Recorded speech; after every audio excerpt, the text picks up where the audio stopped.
दरवाजा उघडल्यावर येतो तसा काहीसा आवाज आल्याने त्याची झोप मोड झाली. एरवी त्याने दुर्लक्ष केले असते, कारण इतर वेळी घरात आई वडील असत, पण आज तो एकटाच होता. त्या अनपेक्षित आवाजाचे त्याला आश्चर्य वाटले. नीट ऐकल्यावर त्याच्या लक्षात आले, तो आवाज दरवाजा उघडल्यावर येतो तसा नक्कीच नव्हता. काहीतरी वेगळाच प्रकार वाटत होता. तो पलंगावरून उठला आणि त्याने खोलीतला बल्ब लावला, पण लाईट नसल्याने तो लागलाच नाही. फुटला. आवाज शेजारच्या खोलीतून येत होता. ती खोली त्याच्या आईवडिलांची होती, पण ते घरी नव्हते. घरात उंदीर शिरला की काय, त्याच्या मनात विचार आला. उशीजवळ पडलेला मोबाईल उचलून त्याने टॉर्च लावली, पण त्याचा प्रकाश फारच तोकडा होता. एरवी जेव्हा ते मोबाईलची टॉर्च चालू करत असे तेव्हा प्रखर प्रकाश पडत असे, पण हा प्रकाश फारच कमी होता. त्याने दुर्लक्ष केले आणि त्या खोलीकडे निघाला. खोलीचा दरवाजा बंद होता. आता तो करकर आवाज कुजबुजण्याचा आवाजात बदलला होता. तो थबकला. त्याला जाणवले काहीतरी त्या खोलीतून बाहेर येत होते.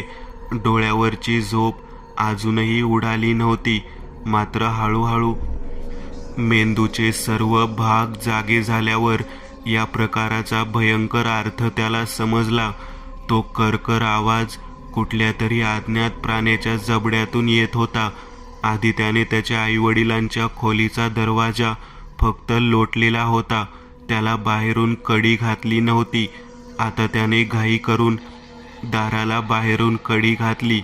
आतून कोणीतरी दारावर जोरजोरात हात आपटू लागले. त्याची टोकदार नखे जणू दरवाजा फाडून टाकण्याचा प्रयत्न करत होते.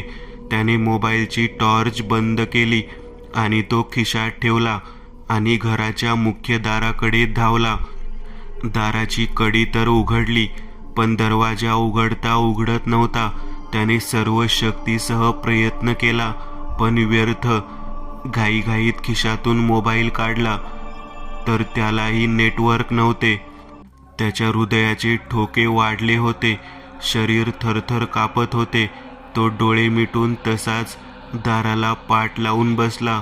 डोळे उघडले तर घरातले वातावरण बदलले होते. सगळ्या घरात लाल भडक प्रकाश पसरलेला होता आणि त्याला नंतर आणखी जे दिसले ते पाहून तर त्याला जोरात ओरडण्याची इच्छा झाली, पण भीतीने त्याची दातखिळी बसलेली होती. सोफ्यावर एक माणूस बसलेला होता. त्याचे डोके शरीराच्या मानाने जास्तच मोठे होते.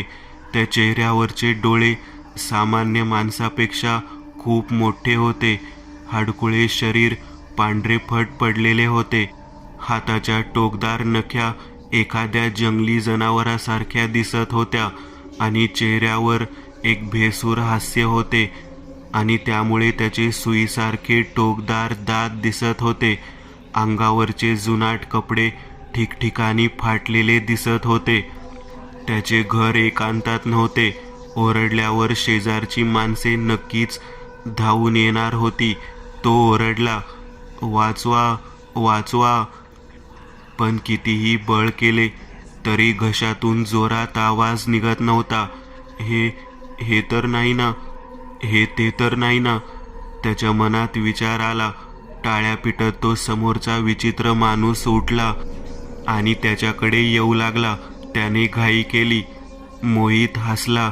खोलीत आल्या आल्या पाठीवरची बॅग स्वतःच्या पलंगावर फेकून देत तो दोन्ही हात उंचावत म्हणाला, संपले पेपर भावांनो, आज हा तुमचा भाऊ तुम्हाला पार्टी देणार आहे. अभिमानाने स्वतःची छाती हाताने ठोकत तो त्याच्या रूम पार्टनर्सला म्हणाला. त्याने दरवाजा बंद केला आणि पलंगावर बसला. तो जणू त्या खोलीतला बॉस होता, कारण इतरांच्या गाद्या त्या मोठ्या जमिनीवर पसरलेल्या होत्या.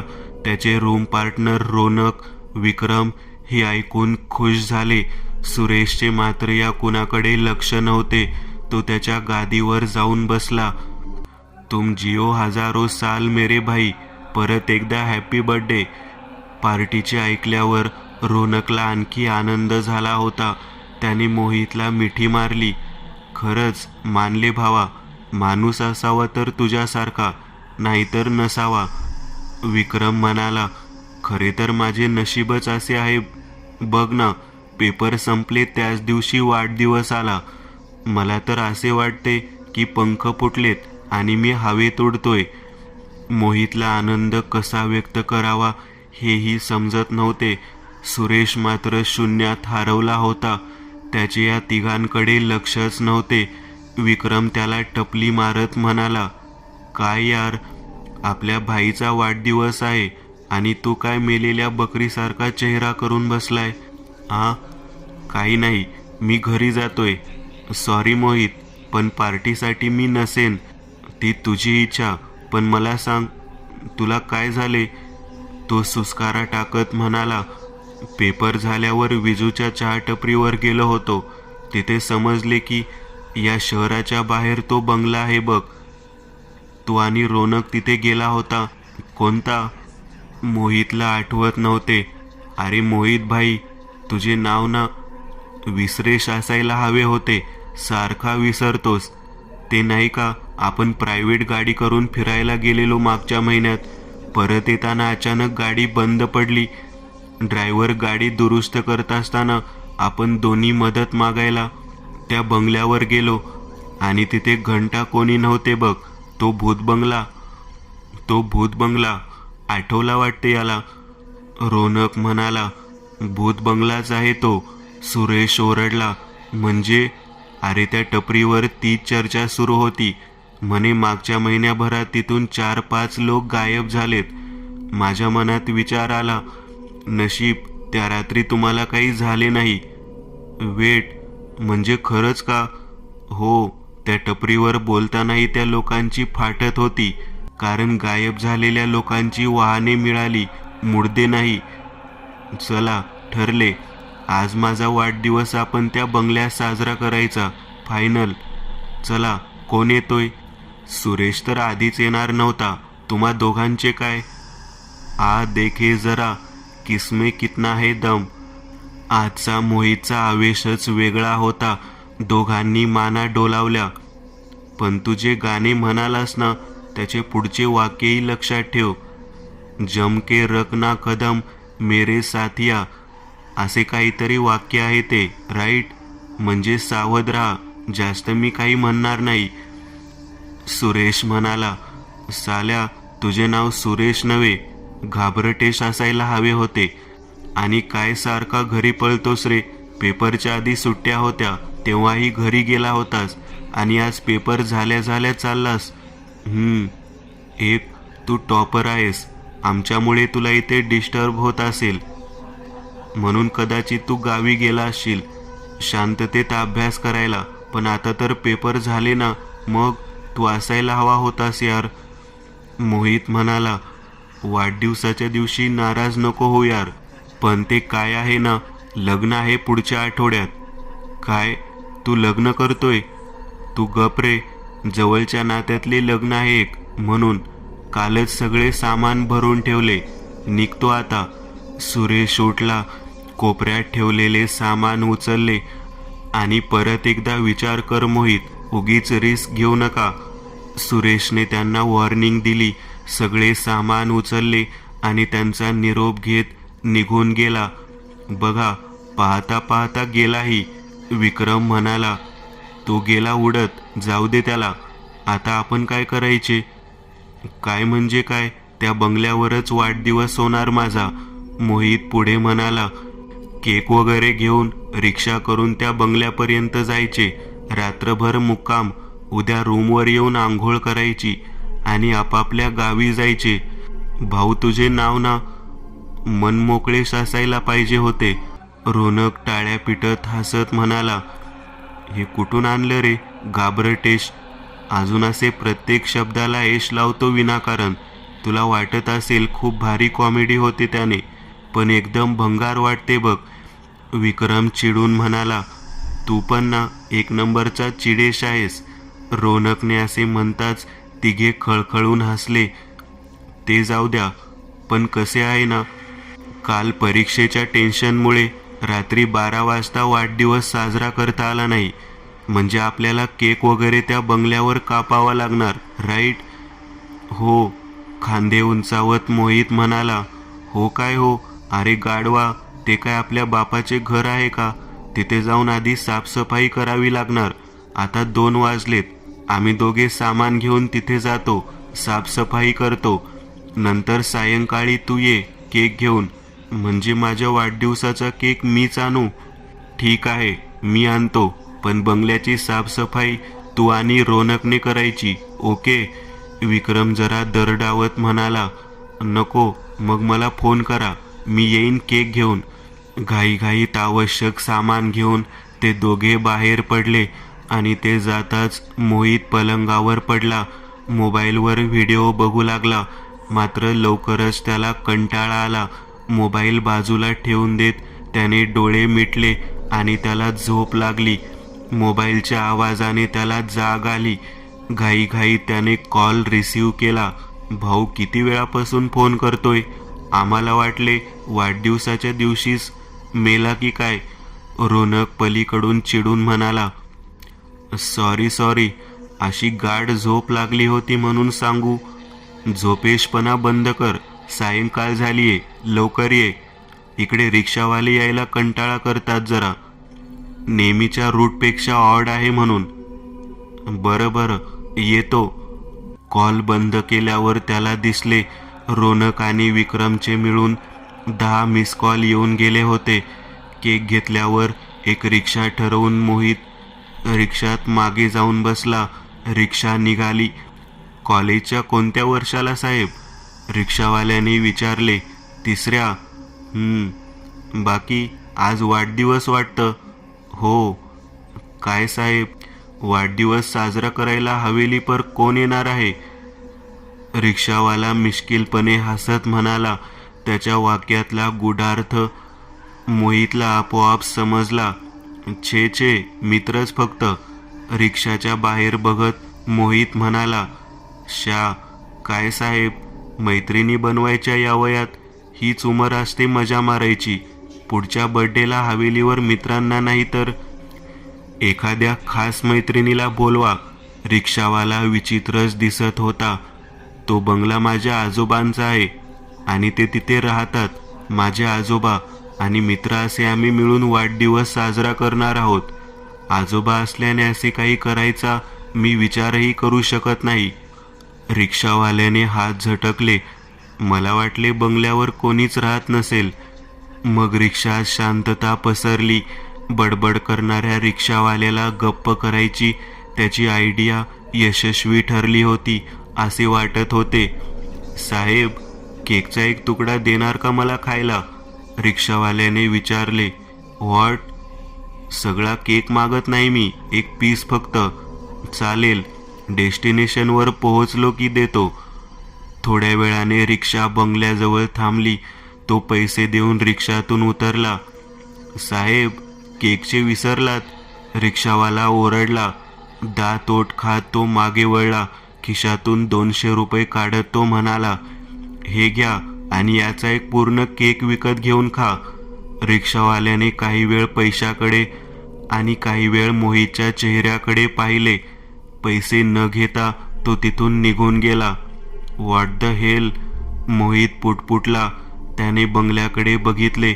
3 मजली असलेला बंगला बराच जुनाट दिसत होता. असे असले तरी त्याच्या भोवती असलेले भिंतीचे उंच कुंपण मजबूत दिसत होते. गेटही मोठा होता. त्याला गंज लागलेला दिसत होता. तो गेटमधून त्या परिसरात शिरला. कुंपणाच्या आत चांगली हिरवळ दिसत होती. बंगल्यापर्यंत जाण्यासाठीची पायवाट वगळता इतरत्र सगळीकडे कमरेपर्यंत उंच गवत वाढलेले होते. गवतावर काही पक्षी घोंगावत होते. मग त्याने नजर सगळीकडे फिरवली. गवतावरच नव्हे तर सगळ्या बंगल्याच्या आसपास आकाशात पक्षी घोंगावत होते. सूर्य मावळला होता आणि बऱ्यापैकी अंधार पडला होता. त्यामुळे ते नक्की कोणते पक्षी होते याचा अंदाज येत नव्हता. मग त्याने बंगल्याकडे नजर टाकली. सर्वात खालचा मजला वगळता इतर बंगला अंधारात बुडालेला दिसत होता. तो झपाझप पावले टाकत बंगल्याच्या दिशेने निघाला. काय चक्रम रिक्षावाला होता यार, केकचा एक पीस दे म्हणत होता. फिदी फिदी हसत मोहित म्हणाला, मग तू दिलास? चल रे, ओळख नाही काही नाही, कशाला देऊ मी त्याला केक? तुझे नाव ना कंजूशेष असायला हवे होते, देऊन द्यायचा एक पीस. हात झटकत रोनक म्हणाला, साल्या तू हे बकवास करणे बंद नाही केले ना तर लोक मला मर्डरेश म्हणून ओळखतील. विक्रम त्याला डोक्यात जोरात टपली मारत म्हणाला, का रे? कारण असा जोक केल्यावर मी तुझा खून करेन म्हणून. विक्रम दात ओठ खात म्हणाला, भांडू नका गाईज, केकेश कापूया चला. मोहित म्हणाला, काय यार, तुला इरिटेट होत नाही का याची बकवास ऐकून? सारख्या सारख्या घाणेरड्याशिवाय ऐकण्यापेक्षा हे बरेच आहे. मोहित म्हणाला. विक्रमला त्याचा टोमणा बरोबर समजला. आधी त्याला प्रत्येक वाक्याला शिवी द्यायची सवय होती, मात्र मोहितच्या सारख्या हटकल्यामुळे आता त्याची ती सवय कमी झाली होती. आणि रोनक, तूच म्हणाला होतास ना की मी मनमोकळा आहे म्हणून. त्या रिक्षावाल्याला 200 रुपये जास्तीचे देत होतो, बोललो केक विकत घेऊन खा म्हणून. साला असाच निघून गेला. जाऊ दे, तो मूर्खेश असेल. केक काप बरे लवकर, रोनक म्हणाला. मग त्यांनी केक कापला. अंगाला केक बिलकुल लावायचा नाही अशी त्याने सक्त ताकीद सर्वांना दिली असल्याने कोणी तसे धाडस केले नाही. थोडा केक आणि हॉटेलमधून आणलेले आणि आता गार झालेले जेवण खाऊन झाल्यावर त्यांच्या गप्पा रंगल्या. विक्रमकडे असलेल्या इलेक्ट्रिक लॅम्पचा प्रखर प्रकाश हळूहळू कमी होऊ लागला होता. बरं, मी काय म्हणतो, खालची खोलीच साफ केली का फक्त? मोहितने विचारले. मग काय सगळा बंगला साफ करायला पाहिजे होता होय? आपल्या मतलबापुरता जागा साफ केली, बाकी बंगल्याचे आपल्याला काय? रोनक म्हणाला. तसे नाही, या बंगल्यातून लोक गायब झालेत राईट, म्हणून बोललो. तुम्ही सगळा बंगला एक्सप्लोअर केला का? मी फिरलो होतो जरा, पण रोनकची सारखी फाटत होती म्हणून जास्त फिरलो नाही. चल रे खोटेश, काही मनाच्या गोष्टी नको बनवून सांगू. मोहित भाईला, हा खोटा बोलतो यार, आणि भीती वाटायचे काही कारण नाही. आपल्याकडे चाकू आहे ना, ज्या चाकूने केक कापला त्यानेच कोणी आडवा आला तर त्यालाही कापून टाकू. आणि बंगल्यात काय फिरू? इथे ती समोर खोली आहे बघ, ती उघडली नाही. तो तिकडे तळघराकडे जायचा रस्ता आहे, तोही बंद आहे. काही केल्या दोन्ही दरवाजे उघडे ना. खाडकन आवाज झाला. बोलण्यात खंड पडला आणि ते तिघे दचकले. त्यांनी बंगल्याच्या मुख्य दाराकडे बघितले. सगळ्या खिडक्या उघड्या होत्या आणि अचानक जोरात वारा वाहू लागल्याने दरवाजा बंद होता. दरवाजा बंद झाला होता. खिडक्या बंद करा यार. भाई, खिडकीला मजबूत गज आहेत, कोणी आत येणार नाही आणि आतूनही बाहेर जाऊ शकणार नाही. मूर्खा, हवेमुळे धूळ उडते. आची. विक्रमला शिंक आली. मग तिघांनी सगळ्या खिडक्या बंद केल्या. मोहितने आधी सताड उघडा असलेला दरवाजा, जो मगाशी आलेल्या वाऱ्यामुळे बंद झाला होता, तो उघडण्याचा प्रयत्न केला, पण तो उघडला नाही. बऱ्याच दिवसापासून हा बंगला बंद असल्याने त्याचा दरवाजा जाम झाला असणार आणि तसेही आता त्याला बाहेर जायचे नव्हते. शेवटी त्याने त्याचा नाद टाकला आणि आतून कडी घातली. झोपण्यासाठी त्यांनी चटया आणल्या होत्या, तशी आज त्यांची झोपण्याची शक्यता कमीच होती.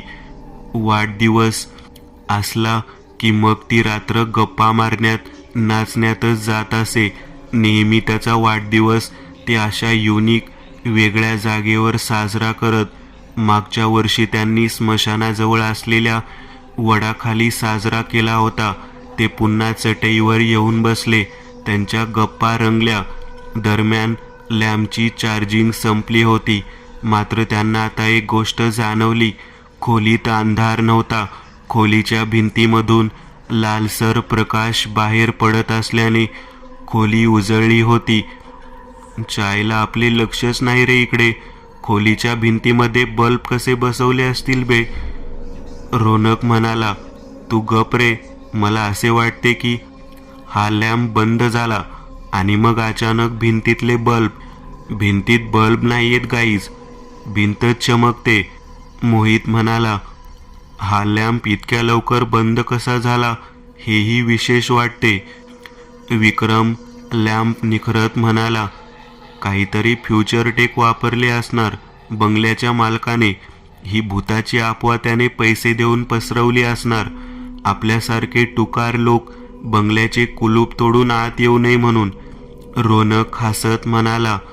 असेलही, खांदे उडवत मोहित म्हणाला. पण त्याचा अजूनही विश्वास बसत नव्हता. बरं झालं तो येडा सुरेश नाही, नाहीतर घाबरून त्याची चड्डी ओली झाली असती. विक्रम हसत म्हणाला. तिघे जोरजोरात हसू लागले. त्यांचे हसणे थांबले, मात्र एक जण अजूनही हसत होता. त्यांनी गरकन तिकडे बघितले. बंगल्याच्या वरच्या मजल्याकडे जाणाऱ्या पायऱ्यांवर एक विचित्र माणूस बसलेला होता. त्याचे डोके शरीराच्या मानाने जास्तच मोठे होते. त्या चेहऱ्यावरचे डोळे सामान्य माणसापेक्षा खूप मोठे होते. हाडकुळे शरीर पांढरेपट पडलेले होते. हाताच्या टोकदार नख्या एखाद्या जंगली जनावरासारख्या दिसत होत्या आणि चेहऱ्यावर एक भेसूर हास्य होते आणि त्यामुळे त्याचे सुईसारखे टोकदार दात दिसत होते. अंगावरचे जुनाट कपडे ठिकठिकाणी फाटलेले दिसत होते. पंजा त्याने काहीतरी लालसर पकडले होते. ते नक्की काय होते हे मात्र दिसत नव्हते. कोण आहे बे? हा तो सायको रिक्षावाला तर नाही ना? भाऊ केक संपला, जा बरे. विक्रम म्हणाला. काय रे टमाट्या, तुला काय वाटले आम्ही घाबरून जाऊ, पळू? भूतेश बनून आला तरी बघ, आमच्यापैकी कोणाला काही घंटा फरक पडलेला नाहीये.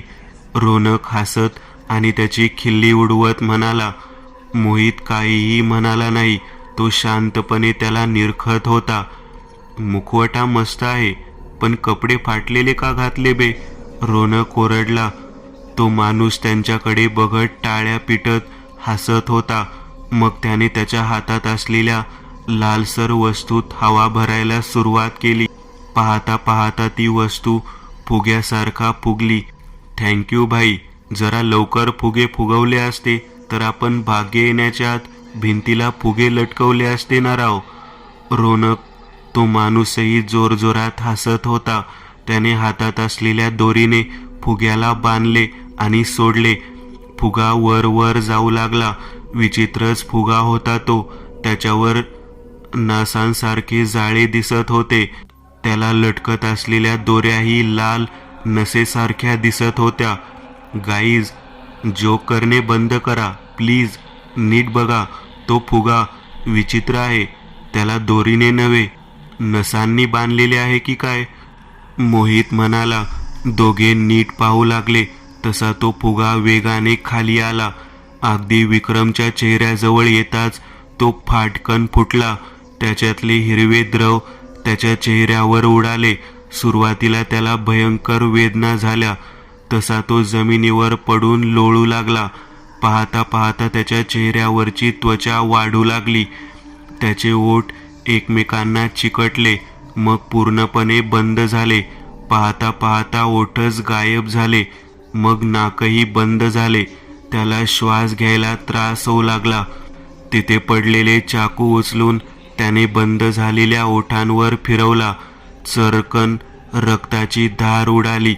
थोडा वेळ का असेना, पण त्याला तोंडाने श्वास घेता आला.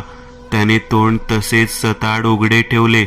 सगळा प्रकार मोहित आणि रोनक भीतीने जागीच गोठल्याने थक्क होऊन बघत होते. तोंड उघडे असूनही मांस पसरत चालले होते. पुन्हा त्याचे तोंड बंद झाले.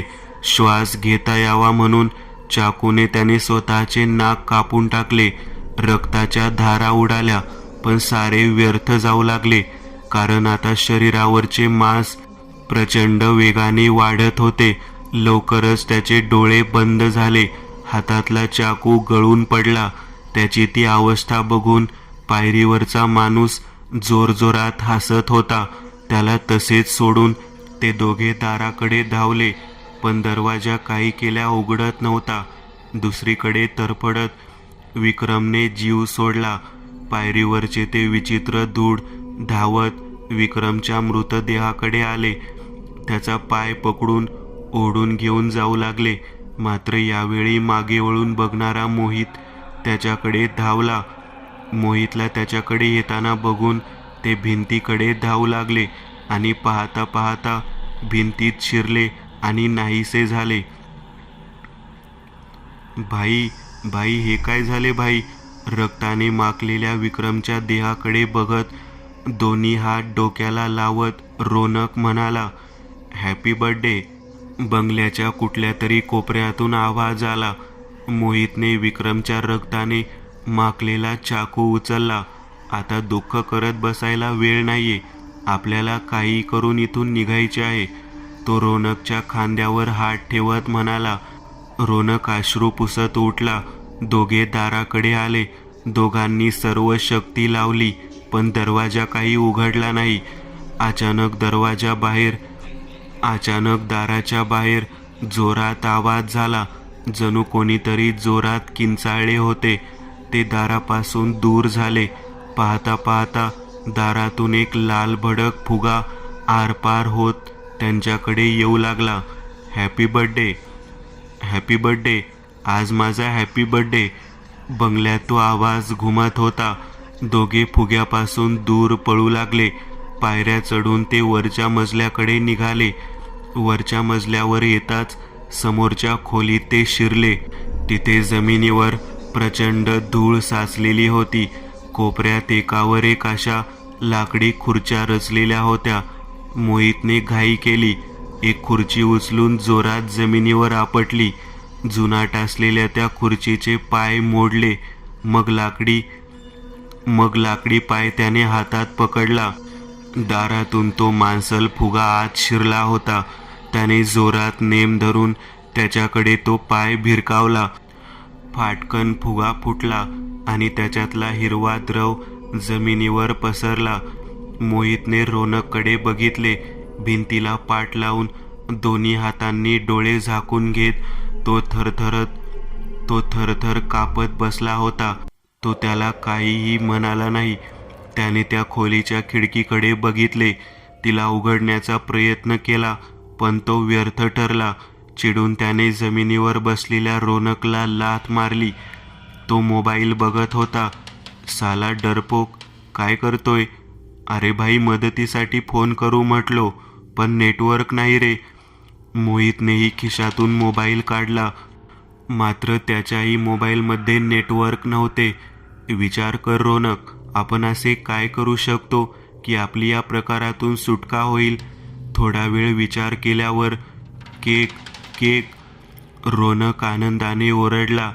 त्याने अश्रू मनगटाने पुसून टाकले. या अशा परिस्थितीत तुला केक खायचाय, इडियट? No brother. या बंगल्यात जे कोणी आले त्यांच्याकडे इथले ते पांढरे भूत काहीतरी मागत असणार. म्हणजे ते त्यांची परीक्षा घेत असणार.